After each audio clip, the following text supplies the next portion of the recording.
Bonjour à vous, bâtisseurs de vie locale. Aujourd'hui, nous continuons notre livre blanc sur la maîtrise des finances locales avec les grandes masses budgétaires à surveiller.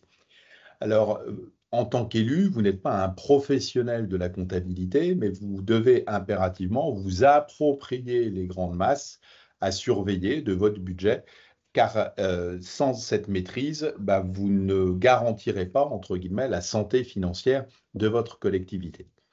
La première des dépenses de fonctionnement, notamment, c'est lié aux charges de personnel qui est composé à la fois des salaires, les charges sociales, mais aussi tout ce qui va toucher à la rémunération des contractuels et aux heures supplémentaires. Habituellement, ces dépenses de charges de personnel représentent entre 50 et 55 des dépenses de fonctionnement.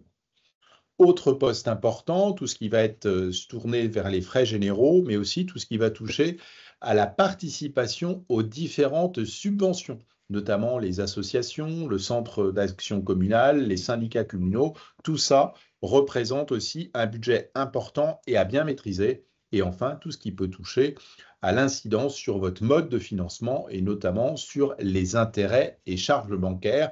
Et ça, on a vu dans les mois passés qu'il peut y avoir des variations, donc il peut y avoir des opportunités ou des menaces. En face des dépenses de fonctionnement, il y a les recettes, et notamment les recettes fiscales.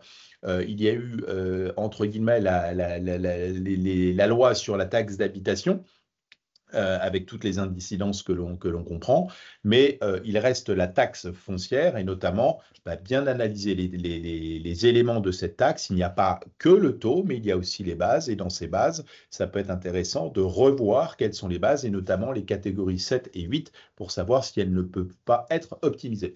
Et puis enfin, en lien avec les emprunts, eh bien, c'est tout l'endettement. Est-ce que l'endettement est important et est à court terme ou est-ce qu'il n'y a pas un moyen de renégocier les emprunts et de regagner, notamment en CAFNet? Notre conseil par rapport à ça, c'est de demander à vos services un tableau de bord synthétisant l'ensemble de ces éléments.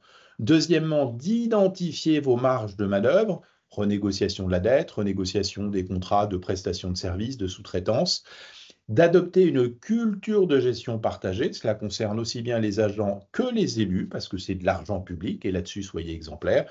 Et puis toujours, nos mêmes recommandations. N'hésitez pas à vous inscrire sur SFP Learning pour vous acculturer sur les finances des collectivités. Et puis surtout, n'hésitez pas à demander le livre blanc sur la maîtrise des finances locales. À bientôt pour une prochaine capsule.